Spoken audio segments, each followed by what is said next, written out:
زه د دې معزز ایوان توجه یو ډېرې اهمې مسلې طرف ته راړول غواړم، چونکې درې څلور ورځې ډیبیټ خو روان دی، وشو کېږي. زما دلته دوه درې کولیګز چې کومه دی ایکس پارټا په این ایم ډیز باندې خبره وکړه، د هغې په بدامنۍ باندې خبره وکړله. زمونږ مسایل لږ د دې ډاون ډسټرکټ نه لږ مختلف دي،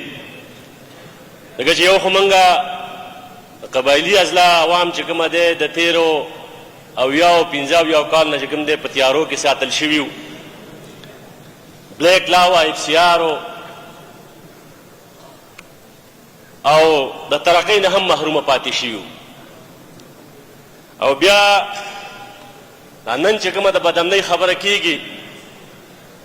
نو ریاست په خصوصي توګه باندې او ریاستي ادارو دغه قبایلي اضلاع دغه بیلټ ایکس پارټا د بفر زون په طور استعمال کړې وه، د جنګ پټۍ ته جوړ کړی و. نو هسې هم زمونږ د هغه وطن اقتصاد هم تباه دی، بدامني هم ده. خو زه یو اهمه مسله دې وخت تاسو ته وړاندې کوم. جناب سپیکر صاحب، خبره کېږي چې د پاکستان د هندوستان سره دشمني ده او دشمن نمبر 1 دی،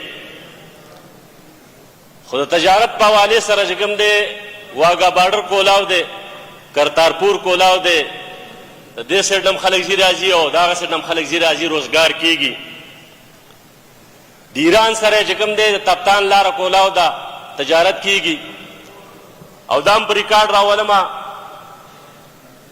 څو میاشتې وړاندې چې کله ایران اټیکس وکړل او بیا په جواب کې پاکستان اټیکس وکړل، نو تاسو د هغې ورځې اخبارونه په سبا چې کوم راغلي هغه راواخلئ، ویې ګورئ، پاکې چې کومه دی په سرخۍ دا لیکلي دي چې حالات کشیده دي، خو تجارت لاره پرانیستل شوې ده او تجارت کېږي. بله اړخ ته چین دی، د چین سره چې کومه دی د خنجراب لاره ده، هغه کولاو ده، په هغې باندې تجارت کېږي، ممکن دی. خو په دې ځنډ کې زمونږ دوست هیواد لوی کور افغانستان دی، د هغې سره چې کوم دی زمونږ تجارتي لارې د تېرو 20 کال نه تړل شوي دي، چې د ټول نه پکې یو اهمه لاره زما په حلقه کې راځي، پی کې 22 کې نواپاس لاره. ازو په ټول باجوړ کې درې اهمې لارې د افغانستان سره تجارت دي، غاخي پاس دی، لیټۍ پاس دی، نواپاس دی، دا د تېرو 20 کال نه تړل شوي دي. بیا جناب سپیکر صاحب، د ډیورنډ د کرښې ناخوا هم چې کومه دی پښتانه دي او د ډیورنډ د کرښې نه دې خوا هم پښتانه دي. که د ډیورنډ کرښې هغه اړې سلارزی قام پروت دی، نو د ډیورنډ د کرښې دې خوا هم سلارزی قام پروت دی په باجوړ کې، اخوا مامون پروت دی، نو دې خوا هم مامون پروت دی. او دا یو قبیله یو قام دی، د دې په خپل منځ کې رشتې دي، ډېرې زیاتې رشتې شوي دي. کله چې د غم ښادۍ څه واقعات داسې وشي، نو لارې تړل شوي دي. بیا هغه خواران خلک چې کله غم ښادۍ له راځي، نو یا په تورخم راتاویږي او یا په چمن راتاویږي، د لوی عذاب او د لوی مصیبت نه تېرېږي. زه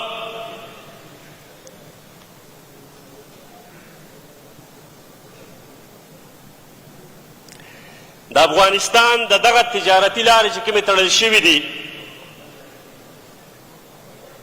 چې کله دا کولاوي او روزګار او تجارت پې کېده، نو 5 بلیونه ډالرو نه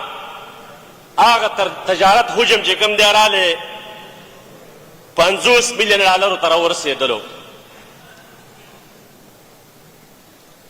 چې څنګه ما ذکر وکړو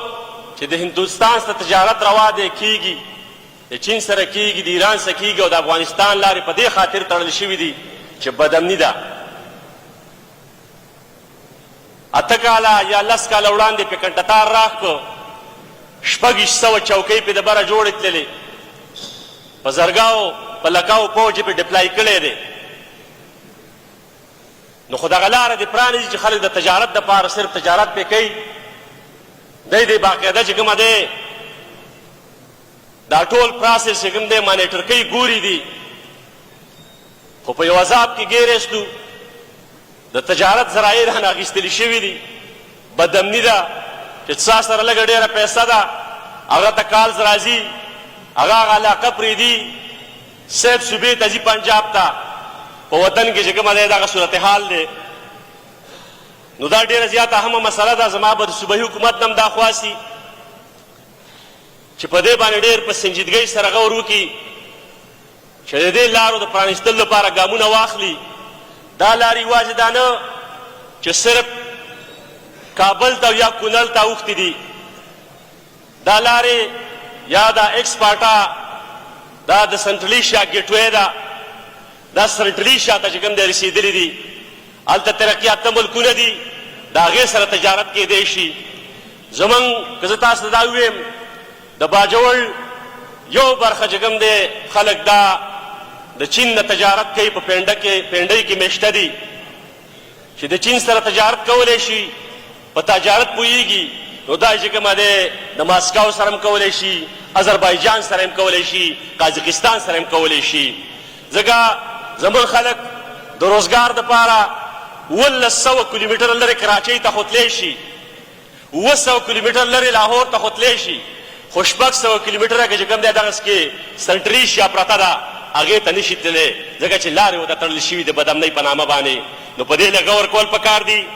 چې دا لارې پرانیستلی شي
بس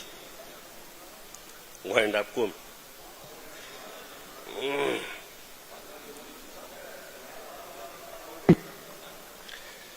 جی بس میرے بات تقریباً ختم ہو گئی سر تھینک یو سر شکریہ